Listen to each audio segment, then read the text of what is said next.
19세기 동아시아 도성도 장의 보편적 질서와 특수적 변요. 금성신라, 장안당, 상경발해, 헤이조쿄 및 제이안쿄 일본의 비교 연구. 1점 서론 유라시아, 동단동도안의 도시혁명과 문명의 표준. 7세기에서 9세기에 이른 시기는 유라시아 대륙 동쪽에서 인류 중 적사상 가장 역동적인 도시 문명이 개화했던 시점이다. 이 시기 동아시아는 당당 제국을 중심으로 한 율령의링, 한자, 불교라는 거대한 문명적 코드를 공유하고 있었으며 이러한 소프트웨어의 공유는 필연적으로 그 체제를 담아낸 하드웨어, 즉 도성의 건설에 결정적인 영향을 미쳤다. 당시 당나라의 수도 장안성 장간청은 단순한 거주, 공간의 집합체가 아니었다. 그것은 우주의 운행 원리와 황제의 절대 권력을 지상에 투영한 거대한 건축적 타협을 의미했으며 주변국들이 문명국으로서의 지위를 인정받기 위해 반드시 학습하고 지식해야 할 표준 기술 스탠더드 테크놀로지이자 국제 규격 글로벌 스탠더드였다. 그러나 표준의 수용이 곧 맹목적인 복제를 의미하는 것은 아니었다. 토일신라의 금성 진천, 발해의 상경용 천부상징 롱첸후, 일본의 헤이조쿄 빙천지는 모두 장안성이라는 동일한 교과서를 학습했으나 그 결과물은 각국의 지리적 환경, 적사적 층위, 그리고 고유한 기술적 전통에 따라 판이하게 다른 모습으로 구현되었다. 본연구는 이를 도시를 비교, 분석함으로써 동아시아 도성 계획에 내재된 보편성의 실체를 규명하고 나아가 각국이 이 보편적 모델을 어떻게 창조적으로 변형하여 자국만의 그 수성을 확보해내는지를 심층적으로 추적하고자 한다. 특히 본 연구는 기존의 단편적인 형태 비교를 넘어 고고학적, 건축학적 관점을 통합하여 논의를 확장한다. 서사시대 홍산 및 양주량주 문화의 도시 원형이 어떻게 우대, 도성계획의 심층적 기반이 되었는지, 그리고 온도런더와 석조 기술, 그리고 로마 및 이슬람 문명과의 비교사적 시각을 통해 동아시아 도성의 독자성을 세계사적 맥락에서 재조명한다. 이는 단순한 한중일발해의 비교를 넘어 인류가 도시라는 공간을 통해 권력과 우주를 어떻게 조직해오는가에 대한 거시적인 문명사적 탐구이다. 이점 도성의 기원과 계보 신석기 예제 리즈에서 제국의 기하까지 당나라 장안성의 완성된 형태를 이해하기 위해서는 그 기저에 달린 동아시아 도시 계획의 유구한 계보를 추적할 필요가 있다. 장안성의 격자형 구조와 삼중 성곽 체계는 하루아침에 발명된 것이 아니며 전년에 걸친 동아시아 문명의 도시화 실험이 축적된 결과물이다. 2.1. 양주량주와 홍산 초기 도시의 원형과 위계의 탄생. 기원전 3300년경 장강하류에서 번성했던 양주 문화 레잉슈 커처는 이미 거대한 초기 국가 단계의 도시 구조를 보여준다. 양주 고성구청은 궁정구 팔레스 에리아, 내성 이너 시티, 외성 어덜 시티로 구성된 명확한 3중 환상형 구조 트리플 스트럭처 레이어를 갖추고 있었다. 도시 중심부의 모자오 산물 지어션 인공 토대 위에 지배자의 거주 공간을 두고 그 주변을 성벽을 둘러싸 위계성을 물리적으로 구현한 이 방식은 훗날 당나라 장안성과 명청시대 점성 폴베든 시리로 이어진 동아시아 도성 계획의 가장 오래된 원형 얼치테피라 할 수 있다. 또한 유아 유역의 홍산 문화 홍신 커처에서 확인된 거대한 재단과 적석총은 도시가 단순한 생존의 공간을 넘어 지성한 종교적 권위와 재래의식에 행해지는 의례의 중심지로서 기능했음을 보여준다. 이는 후대 도성들이 종묘종묘와 사직서 지을 도시 계획의 필수 요소로 포함하게 되는 이념적 뿌려된다. 즉, 장안성의 공간 구획은 신석기 시대부터 이어져온 성성과 속수, 지배와 피지배의 공간적 분리 원칙이 고도로 시스템화된 결과물인 것이다. 2.2. 주례저우리와 우주론적 도시의 이상. 이러한 초기 도시의 경험들은 주로나라 시기에 이르러 주례고공기라는 문헌을 통해 이론적으로 체계화된다. 장인영국장 레닌과 장이나라를 세우다로 시작된 이 텍스트는 도성을 정사각형으로 만들고 강면에 3개의 문을 내며 내부는 9개의 도로가 교차하는 격자형으로 구획할 것을 규정했다. 또한 좌조사조조 요샤, 왼쪽엔 종묘 오른쪽엔 사직, 전조 침첸자 허친, 앞쪽은 조정 뒤쪽은 침전 등의 원칙을 제시했다. 이러한 원칙은 도시를 통치자의 권력이 우주의 중심에서 사방으로 뻗어가는 형상으로 시각화한 것이다. 당나라 장안성은 바로 이 주례 이상을 현실 세계에 가장 거대하고 완벽하게 구현해낸 실체였다. 따라서 당시 동아시아 국가들이 장안성을 모방했다는 것은 단순히 선진국의 도시 형태를 베낀 것이 아니라 주교적 세계관과 우주론적 통치 질서 그 자체를 수용하기 위한 강력한 정치적 선언이었다. 3점 표준 모델의 해부당 장안성의 구조와 통제 시스템. 3.1. 압도적인 스케일과 기하학적 완결성. 7, 8세기 당 장안성은 인구 100만을 상회하는 세계 최대의 메트로폴리스였다. 동서 9.7km, 남북 8.6km에 달하는 거대한 직사각형. 성곽은 당시 동아시아 국가들에게 충격적인 위용을 다가왔을 것이다. 부시의 구조는 철저히 황제권을 중심으로 위계화되어 있었다. 북쪽 중앙에 황제가 거주하는 궁성공천이 있고 그 남쪽에 중앙 관청이 모인 황성 황천이 배치되었으며 일반 백성과 관료들이 거주하는 외곽성마의 청리 이를 감싸는 구조였다. 부시의 척추는 남쪽의 정문인 명덕문에서 북쪽의 황성, 정문인 주장문까지 일직선으로 뻗은 주작대로 루체다로였다. 기 무려 150m인데 고속도로 50차선 규모에 달하는 이 도로는 단순한 교통로가 아니었다. 그것은 황제의 시선이 제국 전체를 관통하는 시각적 축엑스이자 외국 사절단에게 제국의 위험을 과시하는 거대한 무대 장치였다. 이 축을 중심으로 도시는 동서로 완벽한 대칭을 이뤘으며 도시동쇼와 서시시스라는 두 개의 거대한 시장 구역 역시 대칭적으로 배치되어 상업 활동조차 국가의 엄격한 통제하에 있음을 보여주었다. 3.2. 감시와 통제의 세포 방리제 방리질. 장안성 계획의 핵심은 방방이라는 독특한 거주 단위에 있었다. 도시는 바둑판 모양의 도로망에 의해 108개의 방으로 구획되었는데 각 방은 그 자체로 높은 담장으로 둘러싸인 작은 성체와 같다. 각 방엔 별도의 출문 방문이 있어 일출과 일몰에 맞춰 야닫혔고 야간 통행은 엄격히 금지되었다. 방 내부에는 다시 십자형 도로가 나 있고 그 안에 주택들이 밀집해 있었다. 이러한 방리제는 현대적 의미의 개방형 주거지와는 정반대된 개념이다. 이것은 도시민을 효율적으로 구획하여 관리하고 야간의 반란이나 범죄를 원천적으로 차단하기 위한 고도의 군사적 행정적 통제 시스템이었다. 뒤엔 중세 유럽의 도시들이 자연 발생적으로 구불구불한 골목길을 형성하며 성장했던 유기적 도시와는 대척점에 있는 국가 권력이 공간의 말초 신경까지 장악한 계획 도시의 극치였다. 도아시아 각국이 장한 모델을 수입할 때 그들이 진정으로 원했던 것은 바로 이러한 강력한 사회 통제 시스템이었다. 4. 신라 금성경주 역사적 층위와 새로운 질서의 중첩.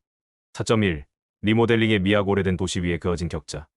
통일 신라의 수도 금성경주는 발해의 상경이나 일본의 헤이조쿄와는 근본적으로 다른 출발점을 지닌다. 다른 두 도시가 아무것도 없는 평지의 설계 도면을 들고 가서 건설한 신도시 차원이었다면 금성은 기원전부터 1000년 가까이 신라의 중심지로서 자연스럽게 성장해온 역사 도시의 스토릭 시티였다. 따라서 문무왕대의 본격화된 금성 정비 사업은 백지 위에 그림을 그린 것이 아니라 이 복잡하게 형성된 기존의 도시 조직 위에 당나라식 격자형 질서를 덧입혀야 하는 고난도의 도시 재생 프로젝트였다. 신라는 이 난제를 해결하기 위해 기존의 왕궁인 월성괴천을 중심으로 하되 도시의 확장이 가능한 평지 공간을 최대한 확보하여 격자형 도로망을 구축하는 방식을 택했다. 고고학적 발굴 조사 결과 황룡사 주변과 동궁과 월제안 앞지 인근에서 가로 140m, 세로 160m 내외의 규칙적인 방방 구획이 확인되었다.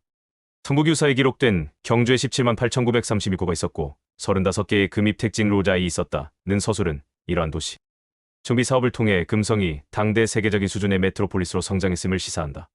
4.2. 지형과의 타협과 불국토 버거토의 구현. 신라의 금성은 장안성의 완벽한 기하학적 격자라는 보편적 이상을 수용하려 했다. 하지만 장안성과 달리 금성은 동쪽의 명월산과 남쪽의 남천 등 산과 강으로 둘러싸인 문제는 지형적 한계에 부딪혔다. 신라의 도시 계획가들은 이 자연을 억지로 깎아내는 대신 지형의 흐름을 인정하면서 그 안에 격자형 질서를 더시키는 지혜를 발휘했다. 긴 유교적 기하학직성과 대칭이라는 외래의 이념과 자연에 순응하는 한국 고유의 지리관 곡선과 조화의 충돌하고 타협하여 만드는 독창적인 풍경이다. 이러한 저분경 미학은 경주의 사찰 건축에서 극명하게 드러난다.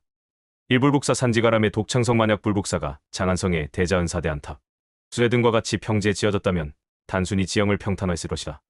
그러나 신라인들은 토암산의 경사진 지형을 극복의 대상이 아닌 활용의 대상으로 보았다. 그들은 거대하고 정교한 석축실주를 쌓아 인공적인 단 플랫폼을 조성하고 그 위에 정각을 배치했다. 긴 지형을 거스르지 않으셔도 경사지를 활용해 부세에서 부처의 세계로 상승하는 종교적 체험을 공간적으로 구현한 신라만의 독창적인 불국토 버거토 건설 방식이다. 이 황룡사 구층 목탑 중심 랜드마크의 위상. 황룡사 구층 목탑은 당장안의 대안탑 다이앤 다이나 소원탑 자이앤 다과 같이 도시를 상징하는 거대한 랜드마크라는 보편적 역할을 수행했다. 그러나 그 독창성은 공간적 위상에서 극명하게 드러난다. 잔해 탑들은 도시의 중심 축주작대로에서 벗어난 남쪽 구역의 사찰방에 속했다. 이에 반해 황룡사탑은 왕궁월성 바로 동쪽에 있는 수도의 심장부의 거대한 방 자체를 차지하며 세워졌다. 이는 황룡사탑이 단순한 종교적 상징물을 넘어 평적 격자 도시 전체에 강력한 중심성을 부여하는 정치적 상징물이었음을 보여준다. 즉, 고국 불교의 이념을 시각화하여 도시 전체를 부처의 가호와 왕실의 권위 아래 두려는 독창적인 도시 계획적 장치였던 것이다. 3. 재료의 혁명, 화강암의 문명과 석조 기술. 신라 도성 계획에서 중국, 일본과 구별되는 가장 결정적인 특수성은 바로 재료에 있다. 황하 유역의 흙판 축과 나무를 주재료로 했던 중국이나 목재 의존도가 절대적이었던 일본과 달리 신라는 한반도의 풍부한 양질의 화강암을 자유자재로 다루는 독보적인 석조 기술을 보유하고 있었다. 구골암수역 교염은 자연 안반을 판에 만든 인도나 중국의 석굴 감산법 Subtractive Method과 달리 수백 개의 화강암 블록을 레고처럼 조립하여 인공적인 돔돔을 만든 가산법 Additive Method의 결정체이다. 인 로마의 판테온 판테니 콘크리트라는 유동성 재료를 포함하는 돔이라면 구골암은 가장 단단하고 다루기 힘든 화강암을 깎아 맞물려 중력을 제어한 기적적인 공학적 성취를 알 수 있다. 또한 불국사의 기단부나 성벽에 사용된 그랭이 공법자연석 위에 인공석을 깎아 맞추는 기법은 지진에 강한 내진 구조로서의 기능뿐만 아니라 인공과 자연의 조화를 추구하는 신라의 미의식을 보여준다. 이러한 석조 구조물들은 흙과 나무로 지어진 당나라나 일본의 도성이 세월에 따라 소멸하거나 쇠락한 것과 달리 신라의 도성월성, 안압지환 등의 천년을 견딘 영속성을 부여했다. 5.8의 상경용 첨부 대륙을 향한 제국의 선언과 이중 정체성. 5.1. 가장 충실한 모방과 정치적 메시지. 고구려를 계승하여 만주와 연해주를 아우른 대제국을 건설한 발에는 오경우징 제도를 운영했는데 그중 상경용 첨부 755, 785, 793, 926 수도는 당나라 장안성을 가장 충실하게 모방한 도시로 평가받나. 상경용 첨부의 외성, 내성왕성, 궁성의 삼중곽 구조와 남북 중심축, 크고 바둑판 모양의 도로망은 장안성의 설계도를 거의 그대로 옮겨놓은 듯 흡사하다. 특히 상경용 첨부의 주작대로는 그 폭이 110m에 달해 당장안성 150m에 버금간 엄청난 위용을 자랑했다. 당시 일본 헤이조쿄의 주작대로 폭이 약 74m였음을 감안하면 발해의 수도가 얼마나 거대한 규모였는지 짐작할 수 있다. 허벌판에 이런 거대 계획고시를 건설한 것은 단순한 모방이 아니었다. 긴 발해가 당나라의 변방 정권이 아니라 중원 제국과 대등한 문명과 국력을 갖춘 해동성국하의 동성고임을 대내외, 특히 당나라와 일본을 과시하려는 강력한 지정학적 정치적 메시지였다. 5.2. 온도런더의 역설. 당나라의 외피 속에 숨겨진 고구려의 심장. 그러나 상경용 첨부가 당나라의 완벽한 복제품에 불과했던 것은 아니다. 아래 궁궐터 내부 발굴 조사에서 확인된 온도런더 시설에 주목한다. 온돌은 고구려에서 기원하여 한반도 북부와 만주 지역에 고독한 추위에 적응하기 위해 발달한 고유의 난방 시스템이다. 당나라의 황제나 귀족들은 침상과 의자를 사용하는 입식 생활을 했으며 난방은 화로 등에 의존했다. 반면 발해의 황제가 거주하는 가장 사적이고 시심적인 공간인 침전 진殿에서 온돌이 발견되었다는 사실은 매우 충격적이고 중요한 함의를 지닌다. 이말해의 지배층이 곁으로온 당나라의 선진적인 도성 시스템과 의례를 따랐지만 얼벤 레이엇, 실제 생활 양식과 신체적 습관과 다르네. 해벨은 고구려의 전통을 고수했음을 보여주는 결정적인 물질적 증거이기 때문이다. 즉, 상경용 첨부는 당나라식 외피 속에 고구려식 내장을 품은 하이브리드 도시였다. 로마의 하이포코스타 에포커스가 공기를 데운 방식이었다면 발해의 온돌은 바닥을 데워 접촉 난방을 하는 방식이라는 기술적 차이점 또한 기 지역의 독자적인 주거 문화를 증명한다. 이러한 온돌의 존재는 발해 문화의 정체성을 규명하는 데 있어 문헌 기록 이상의 확실성을 제공한다. 6점. 일본 헤이조쿄와 해양쿄 율령 국가의 이상과 변효. 6.1. 정치적 도구로서의 신도시 건설. 헤이조쿄. 8세기 초 710년 일본의 헤이조쿄 나라 건설은 천황 중심의 율령 국가 체제를 확립하기 위한 국가적 대프로젝트였다. 당시 일본 조정은 강력한 지방 호족 세력을 누르고 중앙 집권화를 이루기 위해 시각적으로 압도적인 권위를 보여줄 수 있는 새로운 무대가 필요했다. 그 모델은 당연히 당나라의 장안성이었다. 헤이조쿄 역시 주작대로를 중심으로 한 좌우 대칭의 격자형 구도를 채택했으며 궁궐을 북쪽 중앙에 배치하여 천황의 권위를 절대화했다. 신라가 기존의 도시 조직과 타협하며 점진적인 변화를 추구했다면 일본은 기존의 근거지 우지와라쿄 등을 버리고 완전히 새로운 땅에 이상적인 질서를 강제 이식하는 급진적인 방식을 택했다. 이는 당시 일본 지배층이 당나라의 문물을 얼마나 그랬는지 그리고 그것을 통해 내부의 정치적 불안정을 해소하고자 했던 열망이 얼마나 당연한지를 보여준다. 6.2. 목재와 흙의 문화 재료가 결정한 도시의 운명. 헤이조쿄는 평지에 건설된 계획도시라는 점에서 발해 상경성과 유사하지만 건축 재료와 방식에서 뚜렷한 차이를 보인다. 한반도와 달리 양질의 석재가 부족하고 지진이 잦은 일본의 지질학적 환경은 거대한 성곽이나 석조, 구조물보다는 목조 건축과 토축 구조 중심의 도시를 만들게 했다. 장안성이나 상경성, 금성이 견고한 성벽으로 둘러싸인 방어적 성격이 강했던 반면 헤이조쿄는 도시 외곽을 두른 거대한 나성 로천이 제대로 건설되지 않았거나 미약했던 것으로 보인다. 대신 그들은 목조 건축의 결구술과 기와 지붕의 곡선미를 극대화하는 방향으로 건축 미학을 발전시켰다. 그러나 습한 기후와 배수 문제 등 입지적 한계, 그리고 목재 도시의 취약성 등으로 인해 헤이조쿄는 비교적 짧은 기간에 70년 동안만 수도로서 기능하고 기후 나가오카쿄를 거쳐 새로운 수도를 모색하게 된다. 6.3. 해양쿄 장안 모델의 지속과 일본적 변효. 헤이조쿄와 잠시 수도였던 나가오카쿄의 한계를 경험한 일본은 794년 해양쿄 현재의 교토로 다시 천도한다. 인장한 모델의 포기가 아니라 더 나은 입지산으로 둘러싸인 분지 지형과 강물의 흐를 선택한 제시도이자 완성에 가까웠다. 해양쿄는 헤이조쿄의 격자형 구도를 계승하되 그 규모와 질서의 완결성을 더욱 높여 1000년 이상 일본의 수도로 기능하는 지속성을 확보했다. 그러나 해양쿄 역시 헤이조쿄와 마찬가지로 목재와 흙의 문화라는 재료적 특성은 명확했다. 계획상으로는 거대한 라성로 정의도시 남단을 감쌀 예정이었으나 실제로는 제대로 완성되지 못하고 일찍이 쇠락했다. 이은 신라 금성이나 발해 상경성이 견고한 성벽으로 방어를 중시한 것과 달리 일본의 도성 계획은 장안의 격자 형태는 수용했지만 견고한 성벽 도시라는 군사적 방어적 개념은 사실상 배제했음을 보여준다. 결국 해양쿄는 장안의 격자라는 외형을 빌려왔지만 시간이 흐르며 엄격한 방리제작 점차 해체되고 주역들의 저택 신대드 쿠리앙시 발달한 등 독자적인 일본의 귀족, 문화해안 문화가 꼽히는 무대로 변용되었다. 긴 이상적인 외래의 모델을 수입하더라도 결국 현지의 환경 및 문화적 특성에 맞게 재해석되고 변형견을 보여주는 사례이다. 시점 종합 비교 분석 기술과 환경의 프리즘을 본 차이. 세아라의 수도는 모두 당 장안성이라는 보편적 모델 유니버스 오브 모델을 공유했다. 1점 격자형 도로망 그리드 시스템 효율적인 구획과 관리를 위한 표준 기술. 2점 중심축과 대칭 Axiality and Symmetry 통치자의 권위를 시각화하는 장치. 3점 방리제 월드 시스템 도시민을 통제하는 행정 및 군사 단위. 그러나 각국의 특수성 particularity는 이 모델을 적용하는 방식과 세부 기술에서 드러났다. 7.1 기후가 만든 생활의 차이 온돌 vs 비회 온돌. 구성계획급만 놓고 보면 세 도시는 유사해 보이지만 그 단면 섹션과 디테일을 들여다보면 확연한 차이가 드러난다. 가장 큰 차이는 기후 적응에서 온다. 신라와 바레는 온돌이라는 고유의 난방 시스템을 도성 건축에 적용했다. 기엔 단순한 난방 장치가 아니라 실내 공간의 높이, 바닥 마감 재료, 그리고 사람들의 생활 자세 저시까지 규정하는 강력한 문화적 결정 요인이었다. 반면 당나라와 일본은 이런 바닥 난방 시스템이 없어 상대적으로 실내 공간 구성이 달랐다. 7.2 재료가 만든 경관의 차이 석재, 목재, 그리고 판축토.